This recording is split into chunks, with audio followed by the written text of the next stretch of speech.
Hey everyone, Wolf Lord Rho here. Today we're talking Roboute Guilliman during the Scouring, with 5 moments of his past we need to see. No real need for a spoiler warning today, so let's waste no time and just jump straight in. Okay, so we all know the Imperium needs Guilliman. It was his return in the aftermath of Cadia's fall that honestly pretty much single-handedly saved humanity from destruction. It was his mind that developed and unleashed the Indomitus Crusade, which halted the advance of chaos and punched it straight back in the mouth. Well, as far as we know, it was all Guilliman's idea. Personally, I can't help but think the Emperor laid out some instruction in that conversation Trajan Valoris witnessed, though it was probably as simple as launch a crusade, Guilliman doing all the actual planning as is his forte. However, regardless, I digress. Guilliman has truly saved the Imperium, at a time it was needed most. And of course what makes it even more fascinating is that he's done it before as well, being anointed Lord Commander in the Heresy's aftermath, the driving force of the Scouring. It's the reason he was able to so seamlessly appoint himself Lord Commander again upon his return 10,000 years later. And it's a period that undoubtedly left its mental scars on Guilliman, affected the Primarch who returned to us all those years later. A man we see who, in his private moments of contemplation, is filled with memories, regrets and scars of his past. And so that's why today I wanted to discuss 5 moments from Guilliman's Scouring years, 5 memories that we need to see. No, not just the epic action moments or legendary battles, but 5 of the moments that could have shaped and affected Guilliman personally, the man and the Lord Commander he became. And so, moment number 1 is Guilliman seeing the Emperor upon the Golden Throne for the first time. If we do indeed receive a Scouring series, I really hope it picks up immediately after the End and the Death Volume 3. So we see Guilliman and his legion arriving like a wrecking ball in system, unleashing the Primarch's pent-up frustration at not being there sooner, just absolutely hammering their way in system before commencing planetfall on the throne world, like a tidal wave of vengeance. An arrival and impact that Guilliman and the Ultramarines deserve. But the real first most impactful moment for Guilliman personally not only has to be when he lays eyes on Rogal, Vulcan and an awakened Jagatai, seeing the sheer exhaustion, loss in their eyes for the first time ever, but when he himself lays eyes upon the Golden Throne, the Emperor's broken and silent body.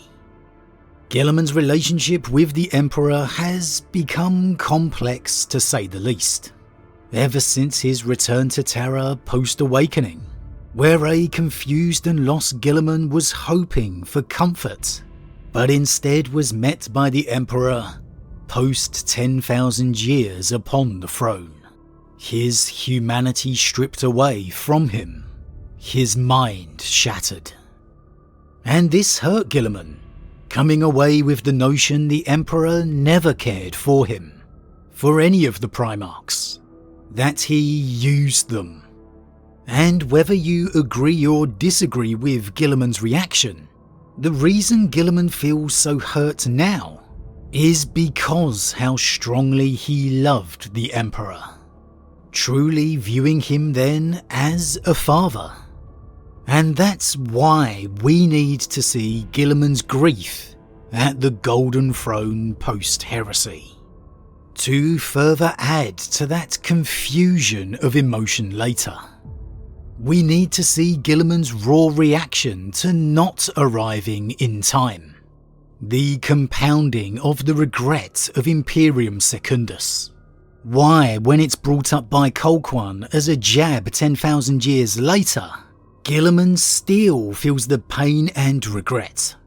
And so we need to see that complete and utter devastation at losing the Emperor.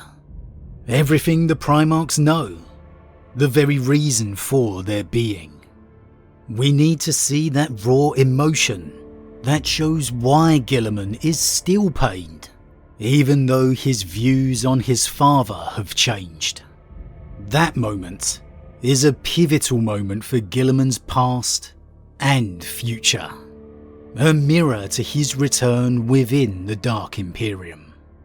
Was it this moment, seeing his father like never before, like he never believed was possible, the moment that Guilliman realised it was really all down to him now, that he would have to make any decision he needed to, no matter how drastic? But moment number 2, his first appointment as Lord Commander. How it exactly went down.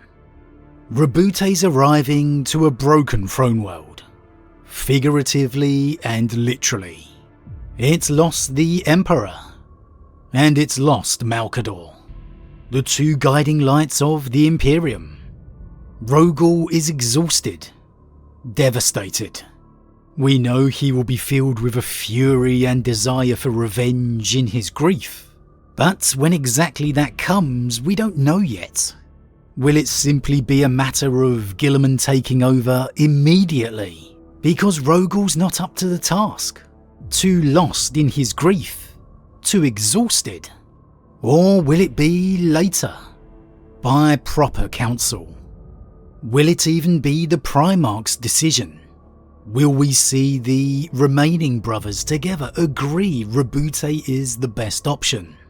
Or will it actually be decided for them by the High Lords of Terror? The first decision of the new Imperium, one truly ruled by humanity. Maybe even one of those final orders issued by Malcador as he prepared to ascend the Golden Throne.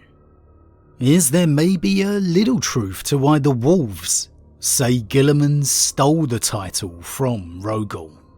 These are all things we need to have resolved, because they're integral not only for the Scouring itself, but for Guilliman and his relationships moving forward with his brothers. We know El Johnson is gone before Guilliman's Codex announcement. But was he still on Terra for Guilliman's appointment as Lord Commander? There's absolutely no way I can ever envisage him being happy about that if he was. So it could be a great reason for why he leaves Terra for Caliban, angered and against this decision, no longer having Sanguinius to smooth out the discord between them. Really adding more fire and spice beneath the surface to their reunion, adding to the Lion's anger at Guilliman breaking up his legion. The little disagreements and differences we need beneath the surface. And honestly, we need to see this moment just for the sheer moment it represents. For Guilliman, he is named Lord Commander, the true first rule, post-Emperor. The Scouring really is his time to shine, and this moment is the definitive moment of it, and so that's why we need to see it. And you want to talk about definitive moments? Next, we absolutely have to see how Guilliman told his brothers about the Codex Astartes. The breaking down of the legions. A decision that would change the Astartes forever. A change that would push the Primarchs to the brink of war. One of the most pivotal moments in Imperium history. and a moment we just have to see. It took a huge amount of balls, pardon my French, for Guilliman to go through with this decision, surely knowing the opposition he would get.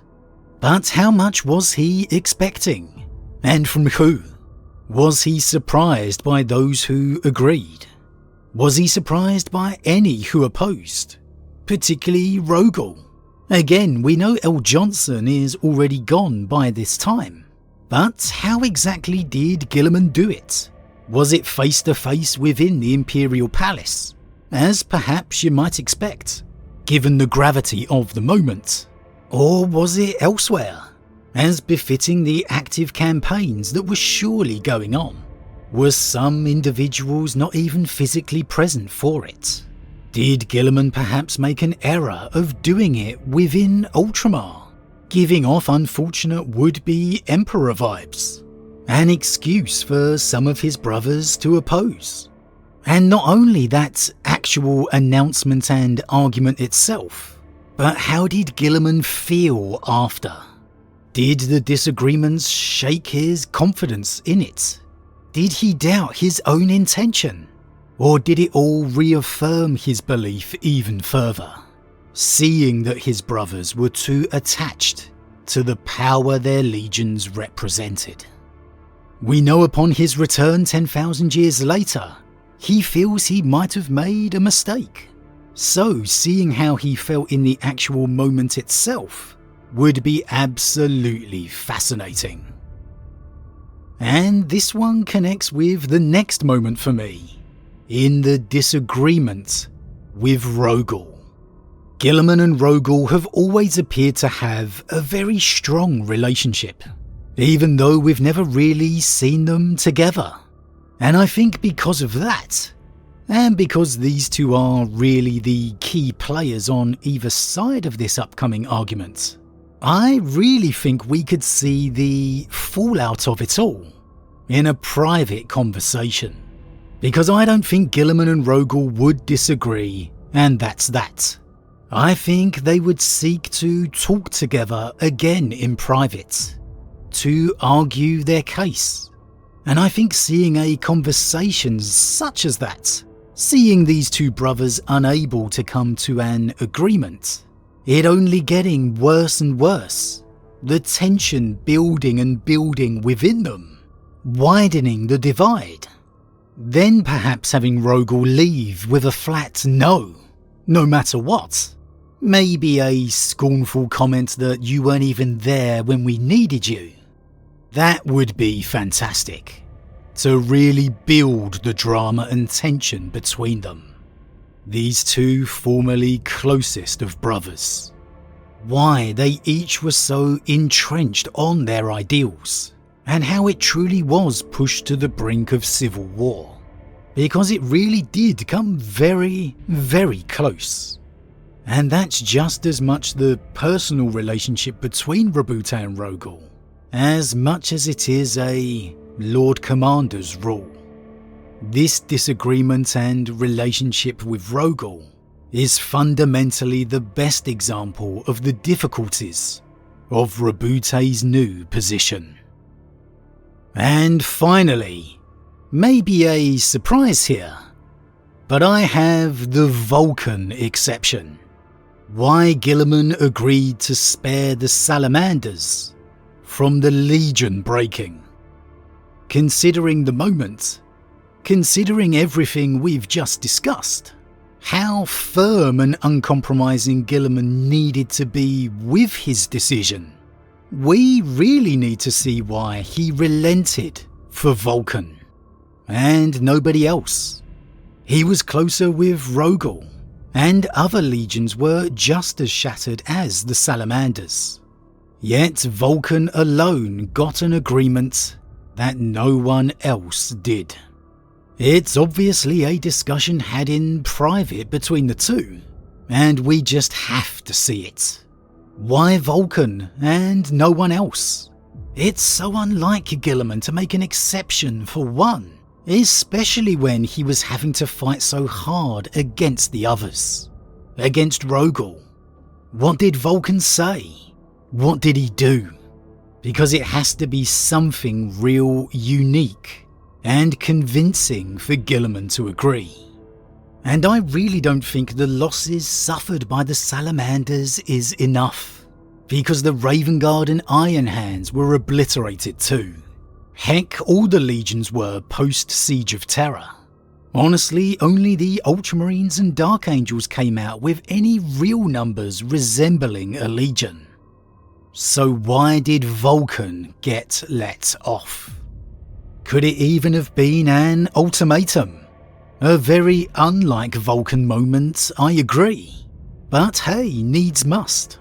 Could Vulcan have used his perpetual nature as a threat? That you literally can't stop him? Again, I doubt it. Extremely unlike the Vulcan we know. But it has to be something. There has to be a reason Guilliman conceded. And there could very easily be a twist we're not expecting here. We've had them before. So for me, this is definitely a moment we need to see. But as always everyone, what do you think? What moments of Guilliman's past do we need to see? Is the Scouring era key to understanding the Guilliman we see now? What aspects and moments of this era do you think really defines the Guilliman we would later see upon his return? Is it the grief of the Emperor's loss? The feud with his loyal brothers? With Rogal, who had given so much? Or do you think something else? As always everyone, leave your thoughts in the comments below. Huge thank you to all my subscribers, your support truly means a lot to me, it really does. If you're new, please consider subscribing to help the channel grow. And if you enjoyed this particular vid, then why not drop a like on it too? But with that said, I am off, and I'll see you all again real soon.